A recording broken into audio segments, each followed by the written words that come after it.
আলহামদুলিল্লাহ ওয়াসসালাতু ওয়াসসালামু আলা রাসূলিল্লাহ আম্মা বাদ। আরাফাতের দিন আল্লাহ তাআলার কাছে সবচেয়ে উত্তম দিন, সর্বোত্তম দিবস হলো আরাফাতের দিবস। আল্লাহ রাব্বুল আলামিন এই দিবসে তার বান্দার মধ্য থেকে অসংখ্য বান্দাদেরকে জাহান্নাম থেকে মুক্তি দিয়ে থাকেন।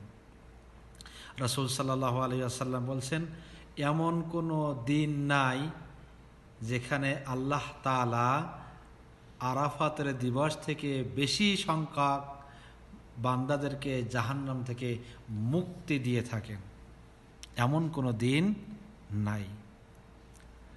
সুতরাং আরাফাতের দিন হলো জাহান্নাম থেকে মুক্তির একটা দিন। এই দিন আল্লাহ রাব্বুল আলামিন আকাশবাসীদেরকে নিয়ে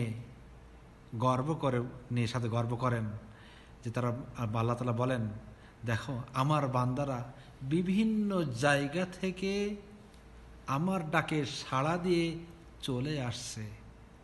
চুলগুলো তাদের এলোমেলো, গায়ে তাদের ধুলাবালি, এই অবস্থায় তারা আমার ডাকে সাড়া দিয়ে বিভিন্ন জায়গা থেকে কি করে আসছে, চলে আসছে আমার কাছে। আরাফাতের দিন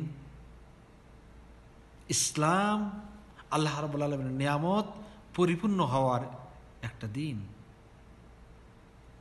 এক ইহুদি ওমর রাদিয়াল্লাহু তাআলা আনহুকে বললেন,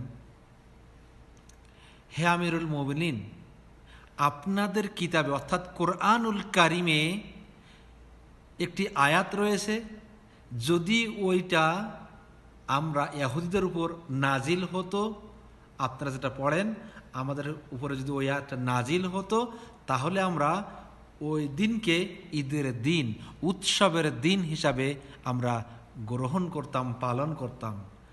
আর সেটা হলো কি? সূরা মায়েদার ৩ নম্বর আয়াত। আল্লাহ রাব্বুল আলামিন বলছেন, আল ইয়াউমা আকমালতু লাকুম দীনাকুম ওয়া আতমামতু আলাইকুম নি'মাতি ওয়া রাদিতু লাকুমুল ইসলাম দীনা। এটাই এই আয়াত, আজ আমি তোমাদের জন্য তোমাদের দিনকে পরিপূর্ণ করলাম এবং তোমাদের উপর আমার নিয়ামত সম্পূর্ণ করলাম। এটাই এই আয়াত নাজিল হয়েছে। এটাই হলো দিন পরিপূর্ণ হওয়া। ২ নম্বর হলো আরাফাতের মাঠে অবস্থানকারীদের জন্য এটি ঈদের দিন। রাসূল সাল্লাল্লাহু আলাইহি ওয়াসাল্লাম বলছেন, আরাফাতের দিন, কুরবানির দিন, তাশরিকের দিনগুলো আমরা মুসলমানদের জন্য ঈদ বা উৎসবের দিন। এই দিনগুলো পানাহারের দিন। এই দিন আমরা কি করব? আনন্দ উৎসব করব। এই দিন রোজা রাখলে, একটি রোজা রাখলে ২ বছরের গুনাহ আল্লাহ রাব্বুল আলামিন ক্ষমা করে দেন। রাসূল সাল্লাল্লাহু আলাইহি ওয়াসাল্লামকে আরাফাতের দিনের রোজা সম্পর্কে জিজ্ঞাসা করা হলে তিনি বলেন, এটি বিগত ১ বছর এবং সামনের ১ বছর, ২ বছরের গুনাহ আল্লাহ রাব্বুল আলামিন ক্ষমা করে দিবেন।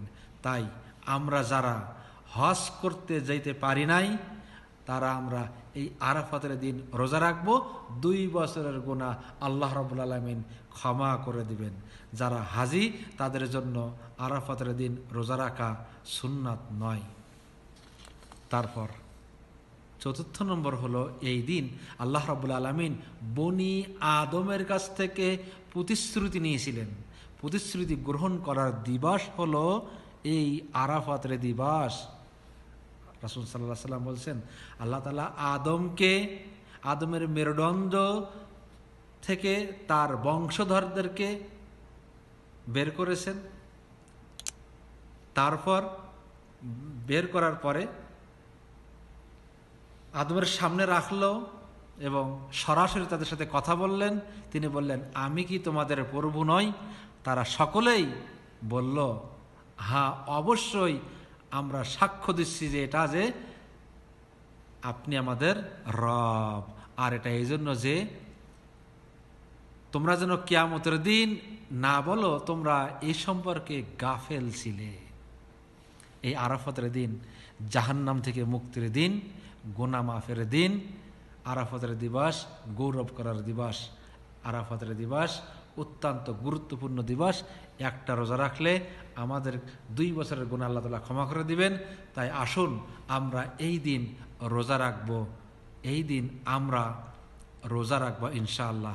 আল্লাহ রাব্বুল আলামিন আমাদের সকলকে কবুল করুক। ওয়া মা তৌফিক ইল্লা বিল্লাহ।